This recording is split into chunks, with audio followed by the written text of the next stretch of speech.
विकास परियोजनाओं की सौगात मिलने जा रही है, जिससे जनपद के उत्तरोत्तर विकास को और गति प्राप्त होगी। मैं बहुत ही आदर के साथ माननीय मुख्यमंत्री जी से विनम्र अनुरोध करूंगी, कृपया अपने शुभ करकमलों से बटन दबाकर इन विकास परियोजनाओं का लोकार्पण और शिलान्यास करें। 543 करोड़ से भी अधिक लागत की 245 योजनाओं का लोकार्पण और 397 करोड़ से भी अधिक की 260 परियोजनाओं का शिलान्यास आज माननीय मुख्यमंत्री जी द्वारा किया जा रहा है। लगभग 940 करोड़ की 505 परियोजनाएं आज महाराजगंज के जनवासियों को दी जा रही है। चाहूंगी कि आप जोरदार तालियां बजाएं। शिलापट्टों के अनावरण के साथ इन विकास योजनाओं की सौगात की दिवाली का सबसे सुंदर उपहार। विकास के शिखर पर नए और आत्मनिर्भर उत्तर प्रदेश में हर व्यक्ति को विभिन्न कल्याणकारी योजनाओं का लाभ मिल रहा है। माननीय मुख्यमंत्री जी से पुनः अनुरोध करूंगी कि विभिन्न योजनाओं के लाभार्थियों को लाभ वितरित कर हमें अनुग्रहित करें। सबसे पहले ग्राम्य विकास विभाग, उत्तर प्रदेश राज्य ग्रामीण आजीविका मिशन, नीतू उपाध्याय जी 12 करोड़ 47 लाख 40 हजार का रिवॉल्विंग फंड एवं सामुदायिक निवेश निधि। इनको मैं चाहूंगी कि जोरदार तालियां आप सभी बजाएं।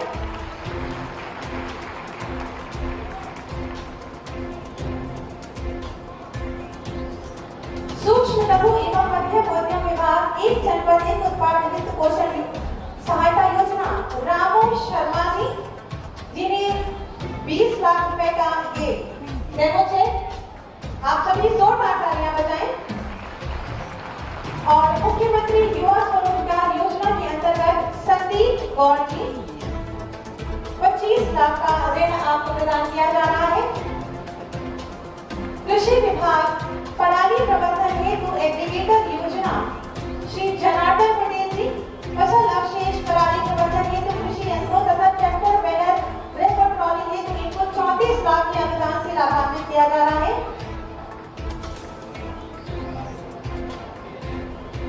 ग्रामीण विकास समीकरण मुख्यमंत्री आवास योजना ग्रामीण सरिता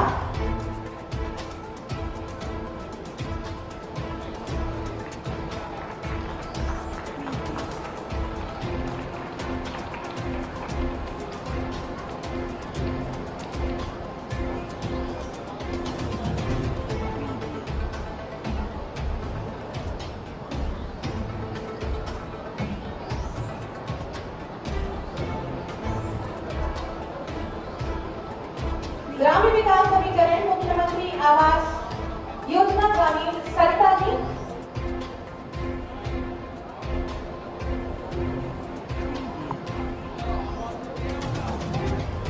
और इनको ये आवास की चाबी मैं चाहूंगी कि एक बार जोरदार तालियां इस मौके के लिए बजाएं। उद्यान विभाग पर drop more drop micro irrigation Madan Pandey 11.6 lakh के अनुदान का चेक प्रतिनिधि श्री मदन पांडे जी को माननीय मुख्यमंत्री जी द्वारा दिया जा रहा है। उद्यान विभाग के ही अंतर्गत प्रधानमंत्री सूक्ष्म खाद्य उद्योग उन्नयन रामलगन उपाध्याय जी 13.5 के अनुदान का चेक प्रतिनिधि श्री रामलगन उपाध्याय जी को माननीय मुख्यमंत्री जी द्वारा वितरित किया जा रहा है।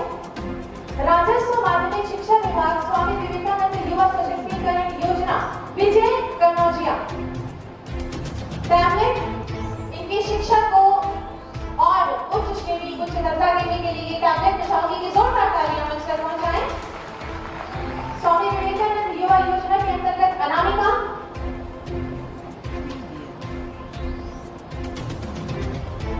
महिला कल्याण विभाग मुख्यमंत्री बाल सेवा योजना श्रेयांशी पांडे कक्षा 10 की छात्रा को ये निःशुल्क लैपटॉप माननीय मुख्यमंत्री जी द्वारा। आप सभी की जोरदार तालियां मंच तक पहुंचेगी तो इस अवसर की शोभा बढ़ेगी। मत्स्य विभाग प्रधानमंत्री मत्स्य संपदा योजना सरिता देवी जी 1.80 lakh 3 wheeler with ice box है तो इनको चाबी।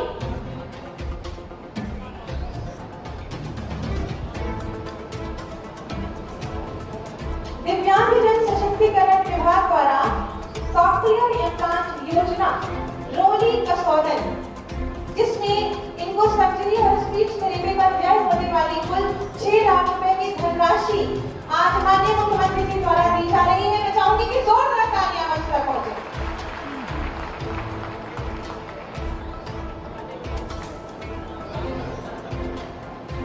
होमगार्ड्स विभाग मृतक होमगार्ड स्वयं सेवकों के आश्रितों को दुर्घटना बीमा राशि अनीता देवी, जिनको 38 लाख का दुर्घटना बीमा राशि का चेक माननीय मुख्यमंत्री जी द्वारा दिया जा रहा है।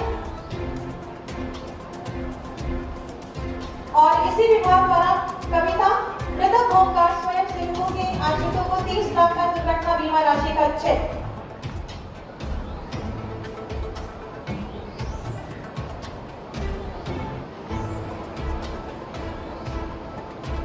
कविता,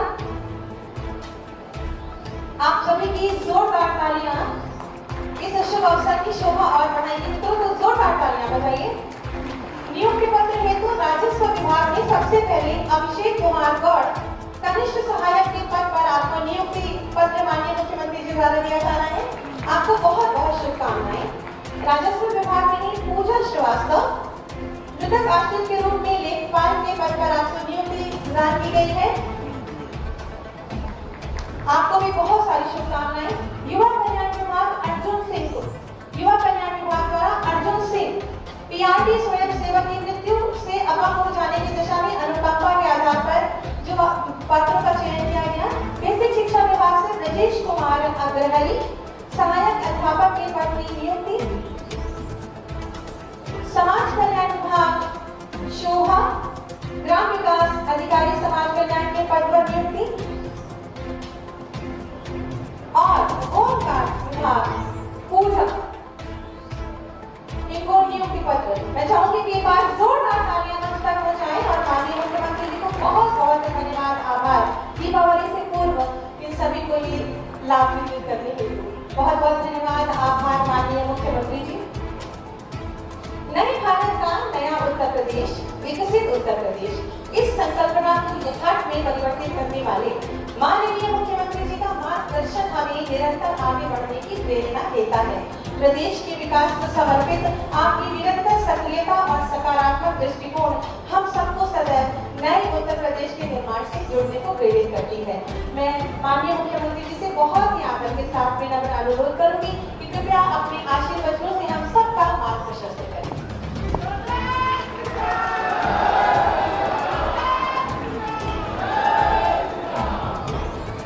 भारत माता की, भारत माता की, भारत माता की, वंदे वंदे वंदे। जनपद महाराजगंज की 940 करोड़ रुपए की परियोजनाओं के लोकार्पण के दृष्टि आज मुझे जनपद में आने का सौभाग्य प्राप्त हुआ है। दीपावली के ठीक पहले चौक समेत पूरे महाराजगंज वासियों को ये 940 करोड़ रुपए की परियोजनाओं का उपहार मिल रहा है। मैं इसके लिए आप सभी महाराजगंज वासियों को हृदय से बधाई देता हूँ। दीपावली की मंगल में शुभकामनाएं देता हूँ। और इन 940 करोड़ रुपए में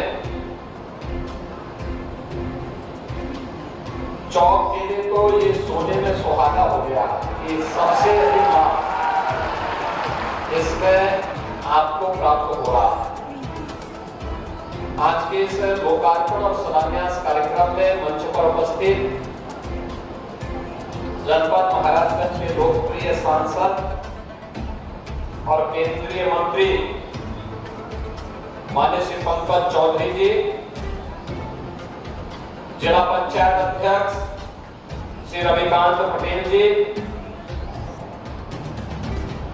इस क्षेत्र के लोकप्रिय विधायक श्री जयमंगल कनौजिया जी,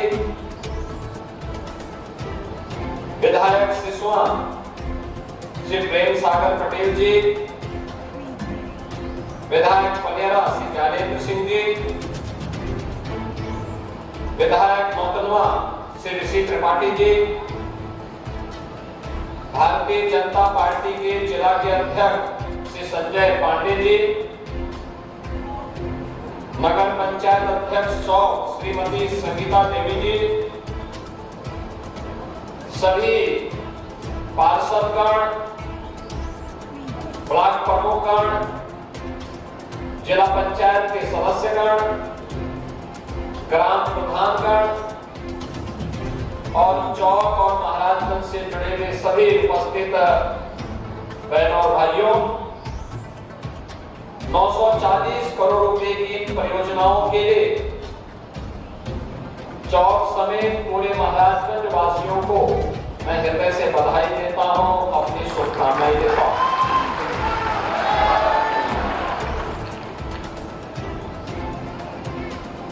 ये 940 करोड़ रुपए की जो योजनाएं आज यहाँ के विकास को एक नई ऊंचाई प्रदान करेगी,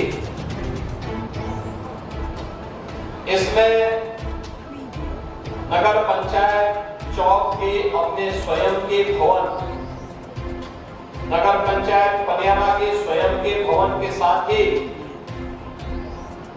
अन्य ऐसे जो कि स्थानीय निकाय से जुड़े हुए नवनिर्मित भवन है, उनके लोकार्पण का कार्यक्रम, खेलकूद की गतिविधियों को कैसे आगे बढ़ाया जाना है और हमारा खिलाड़ी भी, हमारा स्थानीय खिलाड़ी भी ओलंपिक, एशियाड और कॉमनवेल्थ में मेडल प्राप्त करने की सामर्थ्य रखता है। इसके लिए अवस्थापना सुविधा किस प्रकार की होनी चाहिए, उसका एक उदाहरण आज चौक में इस मिनी स्टेडियम और मल्टीपर्पज हॉल के माध्यम से भी यहाँ पर उसके लोकार्पण के साथ यहाँ देखने को मिल रहा है। पर्यटन विकास की दृष्टि से विरासत और विकास का कुछ संगम कैसे होना है, लहरा देवी के मंदिर के पर्यटन विकास की योजना हो, चौक में मंदिर के विकास की योजना हो, सोनाड़ी माई के मंदिर के पर्यटन विकास की योजना हो, या फिर ऐसे पौराणिक और ऐतिहासिक पृष्ठभूमि से जुड़े हुए पवित्र धर्मस्थलों के सुंदरीकरण का कार्यक्रम हो, ये सभी इसके साथ जुड़ने के साथ ही आज चौक नगर पंचायत में योगीराज बाबा गंभीरनाथ जी की इस भव्य और दिव्य प्रतिमा को भी लोकार्पण का अवसर मुझे प्राप्त हुआ है। मैं इस अवसर पर चौक नगर पंचायत को हृदय से धन्यवाद देता हूं, जिन्होंने योगीराज बाबा गंभीरनाथ जी का स्मरण किया। योगीराज बाबा गंभीरनाथ जी गोरखनाथ मंदिर के नाथ पंथ के एक बहुत सिद्ध योगी थे। यद्यपि आज से 107 वर्ष पूर्व वे इस धराधाम में अपने भौतिक देह से नहीं रहे, लेकिन जब वह धराधाम पर भौतिक देह से रहते थे तो चौक में उनका बराबर आना जाना रहता था। चौक में आते थे तब साधन नहीं हुआ करते थे, लेकिन मंदिर के हाथी के माध्यम से ही उनको यहाँ पर आना पड़ता था। तब यह जनपद अलग नहीं था, गोरखपुर जनपद का एक हिस्सा था, एक तहसील के रूप में जाना जाता था और सुबह से लेकर शाम तक चलने का समय लगता था और फिर उनको यहाँ आने का अवसर प्राप्त होता था। कई दिन यहाँ रहते थे। यहाँ की व्यवस्था देखने के बाद फिर बाबा यहाँ के लोगों को अपना आशीर्वाद देकर के वापस गोरखपुर जाते थे। और कितने वर्ष के बाद आप सोचे 1917 में उन्होंने अपनी भौतिक देह को छोड़ा था और 2023-24 में उनकी मूर्ति के माध्यम से चौक में उनका स्मरण हुआ है।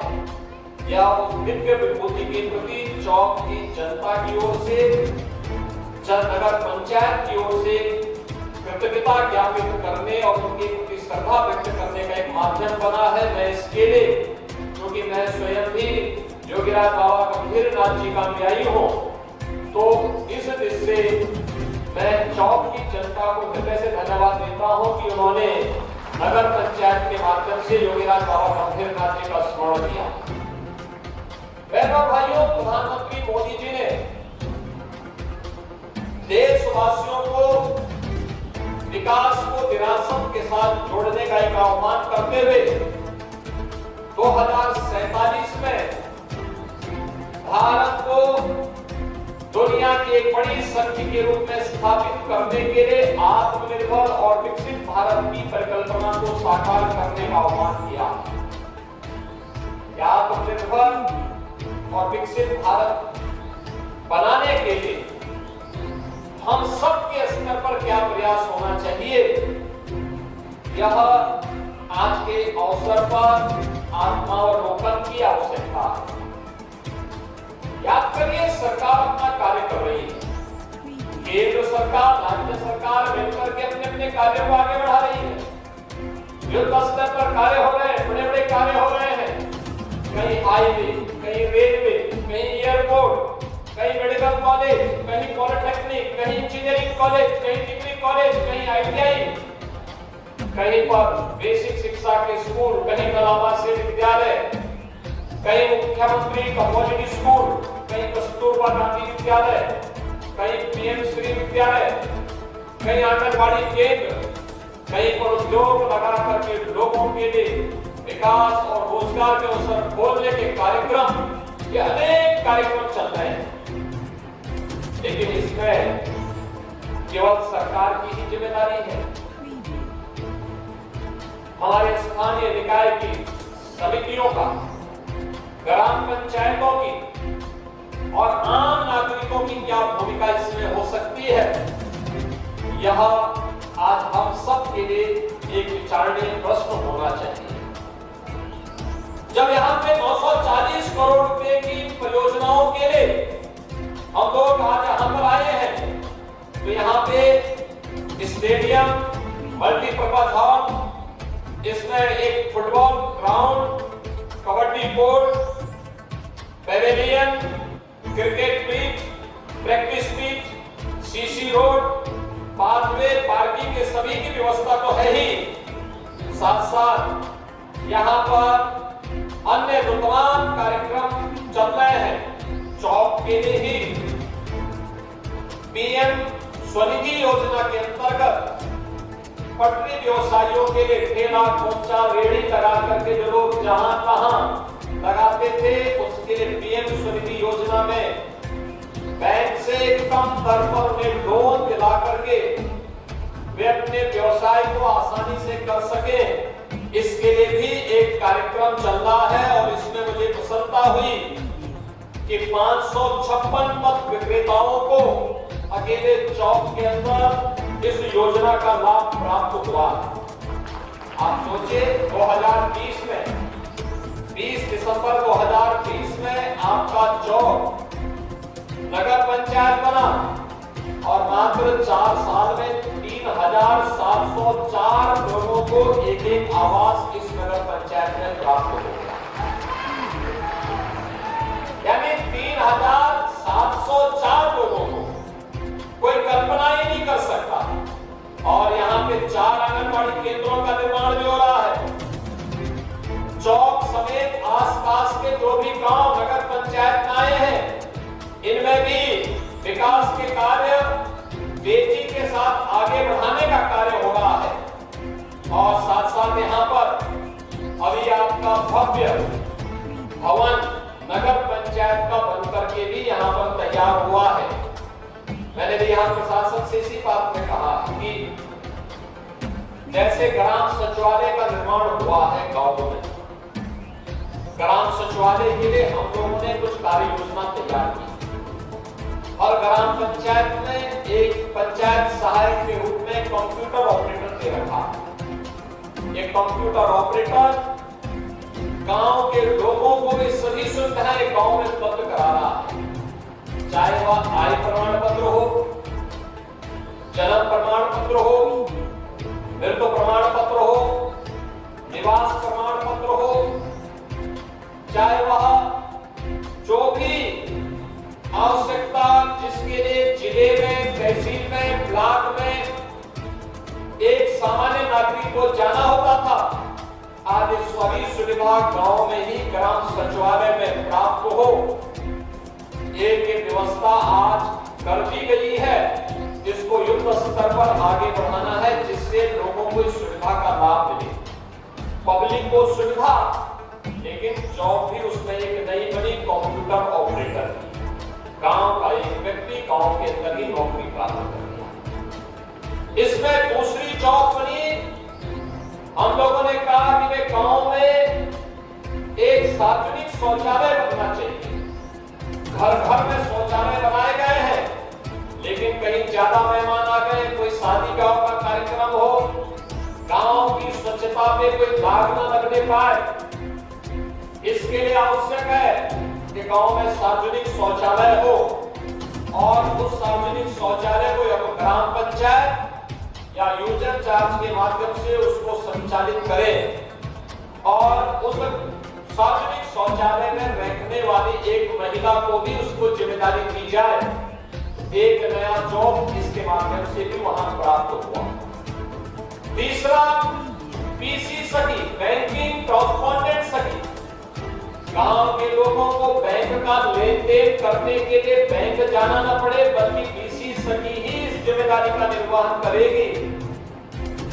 इसके लिए गांव की कोई बेटी या बहू जिसका प्रशिक्षण हम लोगों ने करवाया है बैंकों के साथ मिलकर के, वह गांव में बैठ करके, गांव में घूम घूम करके इस कार्य को कर रही है। किसी को वृद्धावस्था पेंशन लेना है, वही पीसी सखी इस कार्य को करती है। किसी को पैसा जमा करना है, वह भी काम वही कर रही है। किसी को कोई अन्य पैसा निकालना है या पैसा जमा करना है, सारा कार्य वह पीसी सखी कर रही है। और ऐसे 42,000 पीसी सखी आज के दिन पर उत्तर प्रदेश के अंदर कार्य कर रही है।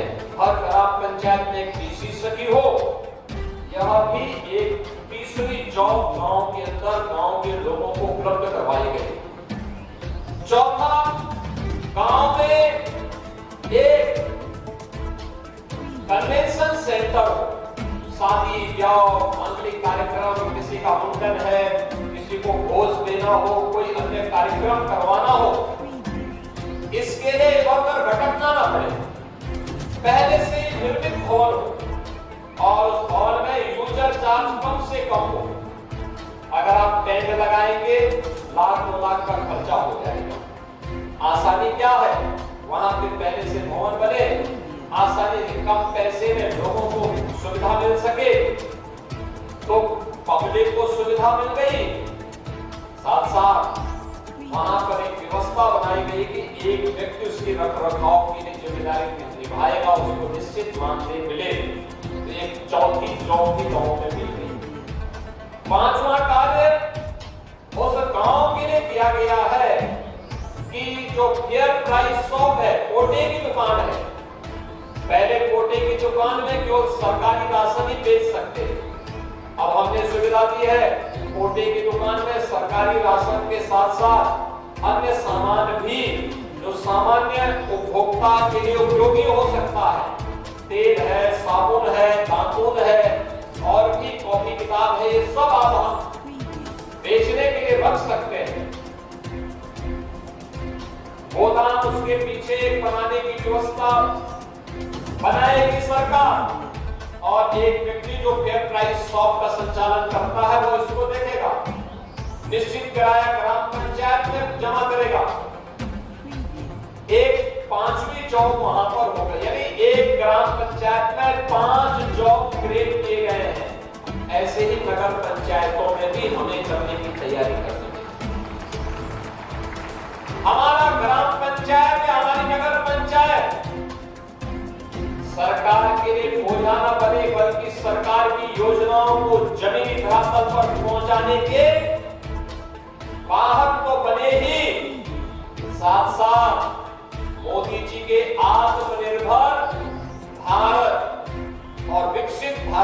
परिकल्पना को साकार करने के जीवंत इकाई बने, इसके लिए आवश्यक है कि हम अपनी नगर पंचायत को और अपनी ग्राम पंचायत को भी आत्मनिर्भर बनाने की दिशा में कार्य करें। ये संभव ये हो सकता है। आपने कहीं वेंडिंग जोन बनाया, स्ट्रीट वेंडर को वहां व्यवस्थित रूप से उनको अलग अलग छोटे छोटे उनकी दुकानें बनवा करके उनको दी, उनसे महीने का एक यूजर चार्ज किराए के रूप में लीजिए, आपकी अतिरिक्त इनकम होगी और सड़क का जाम भी खुलेगा, साथ साथ नए लोग वहां पर रोजगार के साथ जुड़ेंगे, नौकरी भी है, रोजगार भी है, लोगों की सुविधा भी है और एक स्वच्छ और सुंदर जगह लोगों को देखने को भी मिलेगी। आपकी नगर पंचायत है, आपके पास लैंड है, आपने कोई शॉपिंग कॉम्प्लेक्स बना दिया, आपके गांव में आपकी नगर पंचायत में तालाब है, अगर कोई देवालय से जुड़ा हुआ तालाब है तो उसको छोड़िए, शेष अन्य कोई तालाब है उसमें मत्स्य पालन का काम करिए, अतिरिक्त इनकम नगर पंचायत की होगी, या अन्य ऐसे कार्यक्रमों को उसके माध्यम से चलाना जो अतिरिक्त इनकम नगर पंचायत भी कर सके। और हमने कहा है कि जो ग्राम पंचायत जिनकी इनकम कम है, जिनके पास पैसा केंद्र वित्त का और राज्य वित्त का पैसा आने के बाद बहुत कम पैसा बचता है विकास के लिए, वे अगर अपने आय के स्रोत को बढ़ाती है तो हम लोग आय के बढ़े हुए स्रोत के साथ उतना ही पैसा उन्हें अतिरिक्त राज्य की ओर से अतिरिक्त देंगे, जिससे उस ग्राम पंचायत में विकास के लिए पैसे की कमी नहीं रहेगी। ऐसे ही नगर पंचायतों की भी एक योजना बनानी चाहिए जिससे विकास के लिए पर्याप्त पैसा प्राप्त हो सके और गांव के लोगों को स्वच्छ और सुंदर एक आदर्श नगर पंचायत मिल सके, सीसीटीवी कैमरा सुरक्षा के लिए हो सके, स्ट्रीट लाइट की व्यवस्था हो सके, जल जमाव न होने पाए इसकी व्यवस्था हम सुनिश्चित कर सके, जन सुविधाओं का और भी विकास कर सके। ये सभी कार्य अगर हम व्यवस्थित रूप से आगे करते हैं तो मेरा ये मानना है कोई कारण नहीं कि आपकी नगर पंचायत या आपकी ग्राम पंचायत इसमें आत्मनिर्भर न हो, अवश्य हो सकती है। हमें पहल करनी पड़ेगी, इसके लिए प्रयास करना पड़ेगा। इसके लिए माननीय सांसद, माननीय विधायक के मार्गदर्शन में नगर पंचायत अध्यक्षों को, ग्राम प्रधानों को, जिला पंचायतों को, ब्लॉक प्रमुखों को, इन सबको अपनी अपनी इकाइयों की ठोस कार्य योजना बना करके पूरी ईमानदारी के साथ उसको लागू करने की दिशा में आगे बढ़ना पड़ेगा। और आज उस प्रकार का वातावरण देश के अंदर है, प्रदेश के अंदर है। बहनों भाइयों, आज पहले महाराजगंज से लखनऊ अगर आप जाते थे तो लगभग 9 से 10 घंटे लग जाते थे बाई रोड। आज अगर आप जाते हैं तो 5 घंटे में आसानी से आप पहुंच सकते हैं लखनऊ। यानी ये दूरी जो कम की गई, ये जो बेहतर सड़क बना करके कनेक्टिविटी को आसान किया गया, ये विकास की एक दूरगामी सोच को सामने लाने के लिए अच्छी व्यवस्था होगी, अच्छी सड़कें होंगी तो ये अच्छी सड़कें निवेश को आमंत्रित करेंगी। अच्छी सड़कें होंगी, आवागमन आसान होगा, सुरक्षा का बेहतर वातावरण होगा तो निवेश की बेहतर सुविधाएं आगे बढ़ेंगी। और इन सभी कार्यक्रमों को लेकर के आज हम लोग आगे बढ़ रहे हैं। मुझे प्रसन्नता है कि आज यहाँ पर बेसिक शिक्षा का जो स्कूल बना है उसमें शेषाद से आज यहाँ पर, जिसमें एयर इंडिया के माध्यम से अपने शेषाद नीति के माध्यम का पैसा उन्होंने उपलब्ध कराया और इसके लिए यहाँ पे जो दोनों विद्यालय हैं उनमें स्मार्ट क्लास, फर्नीचर, विद्युतीकरण, लाइब्रेरी, किचन, शौचालय, खेल का मैदान, खेल सुविधाएं, सोलर पैनल आदि ये सभी उपलब्ध करवाए गए हैं। मैं इसके लिए एयर इंडिया परिवार को, जिन्होंने CSR निधि से धनराशि दोनों विद्यालयों के लिए उपलब्ध करवाया, हृदय से धन्यवाद देता हूं कि ऑपरेशन कायाकल्प का जो कार्यक्रम उत्तर प्रदेश सरकार के द्वारा बेसिक शिक्षा के स्कूलों के बुनियादी सुविधाओं से आच्छादित करने का है, उन कार्यक्रमों में आपका भी योगदान मिला है। मैं इसके लिए आप सभी लोगों को, उन सभी को हृदय से धन्यवाद देता हूं। बहनों और भाइयों, जो तमाम योजनाएं जनपद महाराजगंज की यहाँ पर शिलान्यास और लोकार्पित की जा रही हैं, इसमें सड़क की भी है, व्यावसायिक शिक्षा की भी है, इसमें स्वास्थ्य विभाग की भी है, इसमें निराश्रित गोवंश के लिए नगरीय क्षेत्रों में और ग्रामीण क्षेत्र में किए गए प्रयासों का भी है, इसमें वेंडिंग जोन, स्ट्रीट वेंडर के लिए बनाने का भी कार्यक्रम है और साथ साथ यहाँ की तमाम पेयजल की स्कीम को भी आगे बढ़ाने का कार्यक्रम भी इसके साथ है। इसके साथ ही यहाँ पर वसूली मंदिर, मां बनोलिया माता मंदिर, देवता का पर्यटन विकास, पुलिस लाइन में ट्रांजिट हॉस्टल के 2 ब्लॉक का लोकार्पण का कार्यक्रम और इसके साथ ही अन्य पुलिस विभाग से जुड़े हुए कार्यक्रम और सड़क से जुड़े हुए कार्यक्रम भी इन कार्यक्रमों के साथ जोड़े जा रहे हैं। और भी अन्य तमाम कार्यक्रमों को आज यहाँ पर स्वास्थ्य से अग्निशमन के साथ जुड़े हुए जनपद महाराजगंज में एक ऑडिटोरियम का निर्माण हो, इन सभी को भी आज शिलान्यास के साथ यहाँ पे जोड़ा जा रहा है। और इसके साथ ही और भी स्वास्थ्य विभाग से जुड़ी हुई या पशुपालन विभाग से जुड़ी हुई अन्य तमाम योजनाओं को भी यहाँ पर जोड़ने का कार्यक्रम आज यहाँ पर जनपद महाराजगंज के चौक बाजार के माध्यम से पूरे महाराजगंज जनपद को, चाहे वह नौतमा विधानसभा हो, खरेंदा विधानसभा हो, बनेरा विधानसभा हो, सिसवा विधानसभा हो या फिर महाराजगंज विधानसभा, इन सभी विधानसभाओं से जुड़ी हुई विभिन्न प्रकार की परियोजनाओं का सौगात आज जनपद महाराजगंज को प्राप्त हो रहा है। दीपावली के पहले विकास की योजनाओं का उपहार ये धनतेरस और दीपावली की खुशी को कई गुना बढ़ाएगा, क्योंकि यही तो पर्व और त्योहार के पीछे का उद्देश्य होता है। सुरक्षा का अच्छा वातावरण मिले, सौहार्दपूर्ण वातावरण में हम विकास की योजनाओं को आगे बढ़ा सके, विकास और विरासत का बेहतर समन्वय के लिए कहीं लेड़ा देवी मंदिर में, कहीं पर अन्य पुराने देवालयों के सुंदरीकरण और उनके पर्यटन विकास की योजनाओं को भी मूर्त रूप दिया जा रहा है।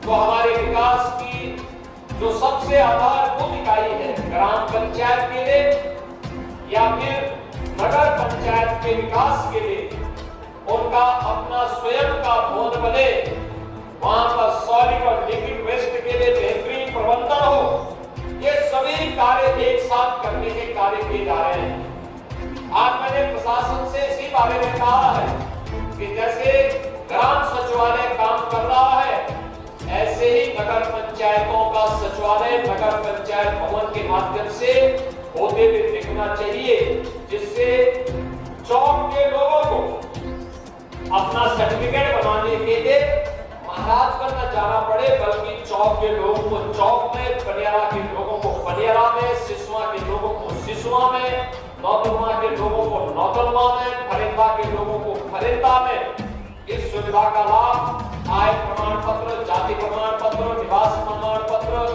या खतौनी की नकल या जमीन से संबंधित रिकॉर्ड की नकल, ये सभी सुविधाएं वहां उपलब्ध हो सके। हमें इस दिशा में नए प्रयास को आगे बढ़ाने की आवश्यकता है। आज के इस अवसर पर मैं एक बार फिर से आप सभी को, महाराजगंज वासियों को, चौक वासियों को इतनी बेहतरीन पहले ग्राम पंचायत था।